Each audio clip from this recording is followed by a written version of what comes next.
নামাজ বেহেশত বেহেশত কারো বাপ দাদার সম্পত্তি না, হ্যাঁ বন্টন করতে পারতো না। বেহেশত আল্লাহর রহমতের কথা রইতে হইব। আমি কইলেই ভাই এলতাম না। এই বেহেশত পাওয়ার লাগে সারা জীবন রাত্রে উঠে উঠে কাঁদতো এই ডরে। আবু বকর রাদিয়াল্লাহু আনহু কান্দার উঠে মহল্লার লোক জমা হয়ে যেত, মহল্লার লোক সব জমা হয়ে যেত।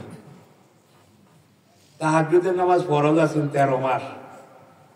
মুসলমান হইলেই তাহাজ্জুদ পড়ানো লাগতো। আসল নামাজ তো তাহাজ্জুদের নামাজ। এটা তাহাজ্জুদের নামাজ কয়জন আছে বর্তারে? 2-4 জনের বেশি পাওয়া যেত। কি কন তো নামাজি কেন? এটা আসল নামাজই বলছে না। আসল নামাজ তো তাহাজ্জুদের নামাজ। এটাতে আল্লাহ নামাজ শুরু করছে। 13 মাস তাহাজ্জুদের নামাজ ফরজ আছে, কোরআনে আছে। এগুলো কথাবার্তা নাই। এদিকের কথা ওইদিকের কথা, কত কথা, কত কাহিনী, কত গল্প আওয়াজের নামে। এই দেশে এত এত মানুষ, এত এত আলিম, লক্ষ লক্ষ আলিম।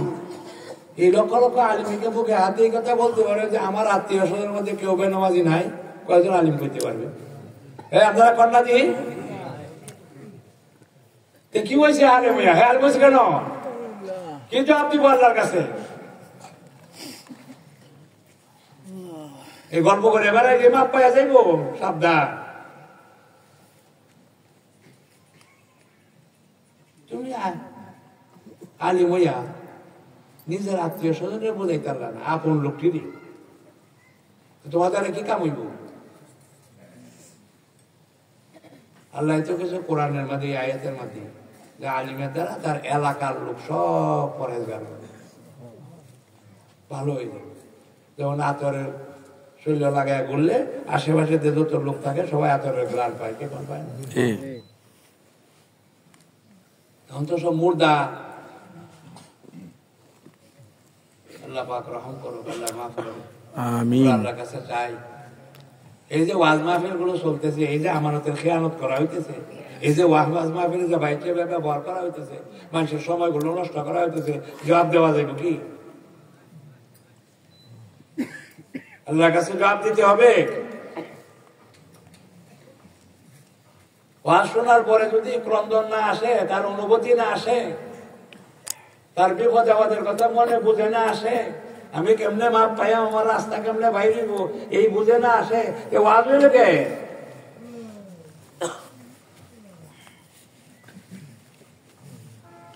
আল্লাহ রহম করুক আমাদের সবাই, আমিন। আল্লাহ রাসূল যখন কথা বলতে সবাই কান্নাকাটি করে পেরেশান হয়ে যেত। আজান শুনলে কাঁদতো, একদিন জমা ছুটে গেলে 7 দিন কাঁদতো, একদিন তাকবীরুল্লাহ ফৌত হইলে 3 দিন পর্যন্ত কান্নাকাটি করতো। শফিকে বালখি বলেন, আমার তাকবীরুল্লাহ ফৌত হয়ে গেছে, আমার এত কষ্ট, আমার একটা ছেলে মারা গেলেও এত কষ্ট হইল না।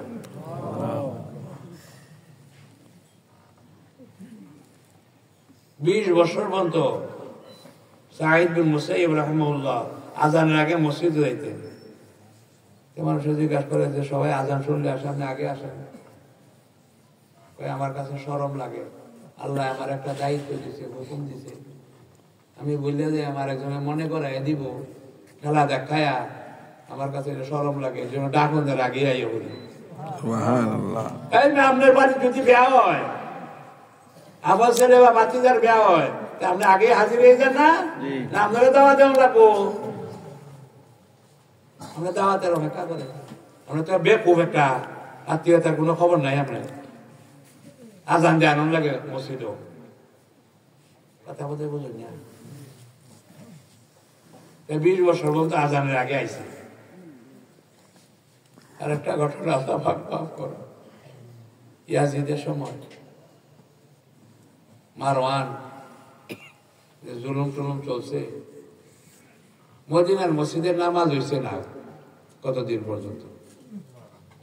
জালিম জুলুম করে 10,000 সাহাবী হত্যা করে বলছে। মদিনার মধ্যে কোনো মুসলমানের আনাগোনা নাই।